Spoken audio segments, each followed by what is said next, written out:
কানে বাজিল ধনির প্রাণে বাজিল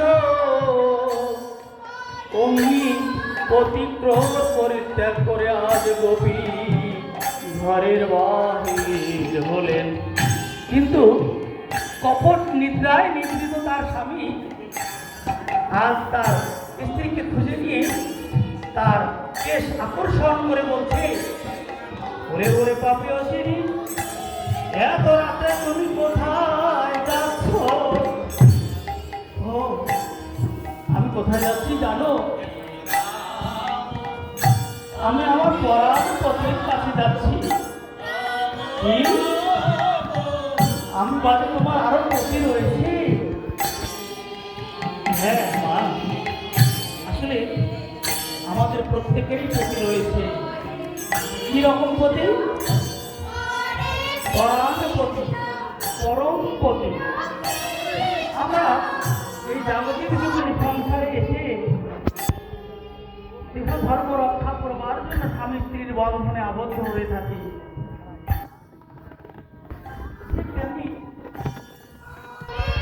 যখন সেই গোপীর স্বামী তার দেশ আকর্ষণ করে ঘরের মধ্যে অবরুদ্ধ করে রাখে, আর গোপী আমার অঝরণী শ্রীকৃষ্ণ চরণী কাছে, হে গোবিন্দ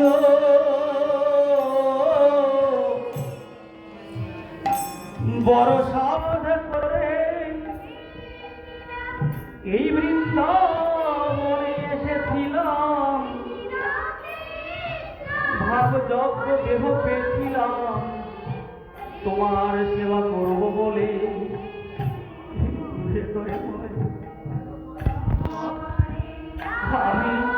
আমি যে আজ তোমার সেবা হতে বঞ্চিত হলাম, তাই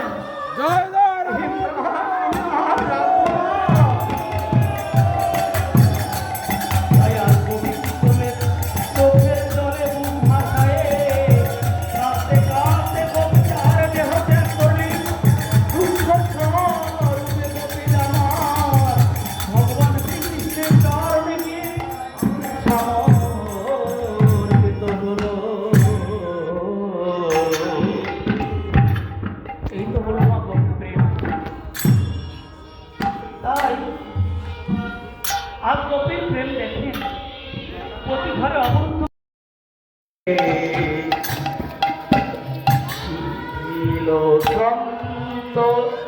নিবিড় বন্ধ বেগে ধাবত যুবতী বৃন্দ রে,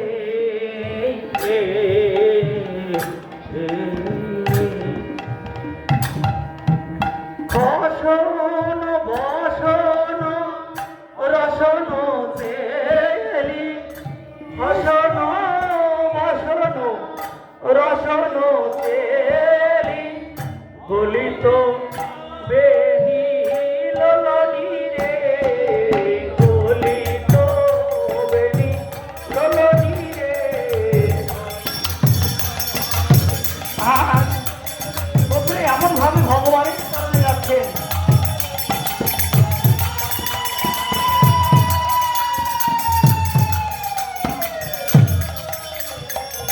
আর গোপীদের শরীর থেকে তাদের উত্তরীয় বসন খুলে যাচ্ছে, তবু তাদের সেদিকে কোনো দিশা নেই।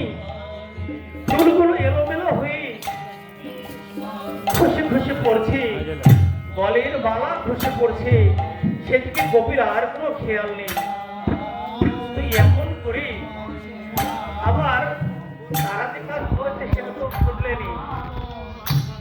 তারা এমন সাজ সেজেছে, এক চোখে কাজল পড়েছে আর এক চোখে পড়েনি, আলতা পায়ে দেবে না কপালে দেবে তারও সেটাও খেয়াল থাকতেছে না। তাহলে তারা এমন সাজ সেজেছে কৃষ্ণ প্রেমে আত্মহারা হলে যেমনটা হয়, অর্থাৎ কোথাও তাড়াহুড়ো করে যেতে চাইলেই কিন্তু এমন একটা দুর্ঘটনা ঘটে, কি পড়বে আর কি না পড়বে। তাই আজ গোপীবৃন্দের দশায় এমন হয়েছে, তারা এমন ভাবে যাচ্ছে কিন্তু তাদের উদ্দেশ্য লক্ষ্য ছিল একটাই, শ্রীকৃষ্ণ যেখানে বংশীধ্বনি হচ্ছে তারা সেখানেই যাবেন। তাই তারা এমন ভাবে একই পথে কৃষ্ণের কাছে গেছেন, কিন্তু কেউ কারো কোথাও দেখা পাননি মা। তাই আমাদের হৃদয়ে ভক্তি ভাব নিয়ে একবারে কীর্তন ভোকাল করে দে। আমরা কেউ কিন্তু কাউকে পথে সাথী করে নিয়ে যেতে পারবো না। তাই শুধু ওইটা শুধু চিন্তা নিজেকেই করতে হবে।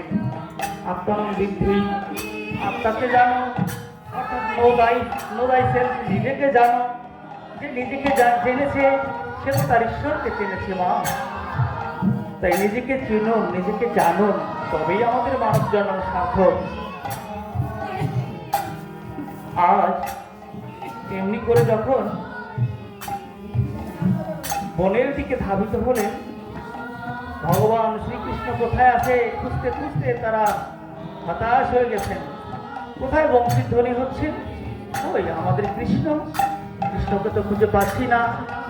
তারা আকুল হয়ে ভগবানকে ডাকছেন, কিন্তু ভগবান তো ভক্তের অধীন, তিনি আর দূরে লুকিয়ে থাকতে পারলেন না। তিনি বৃন্দাবনের গোপীদের সামনে এসে হাজির হলেন।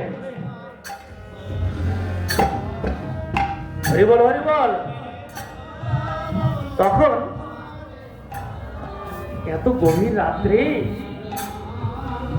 শারদকালীন পূর্ণিমা রাত সেদিন ছিল। এই গভীর রাতে শ্রীকৃষ্ণের বাঁশি শ্রবণ করে তারা এই গভীর বনে এসেছেন। তাই কৃষ্ণ আমার চতুর্থ, কিভাবে দেখুন, কিভাবে কবিদেরকে কটাক্ষ করছেন। কবিদেরকে বলছেন, ও গো স্বাগতম। নমস্কার। আপনি কি ঘরে বসে বিশুদ্ধ সংস্কৃত উচ্চারণে গীতা শিখতে চান? তাহলে ইউটিউবে সার্চ করুন নবজলধর এক্স লিখে।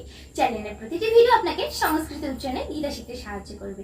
আর ভিডিওগুলো ভালো লাগলে লাইক, কমেন্ট আর শেয়ার করতে ভুলবেন না কিন্তু। জয় গীতা।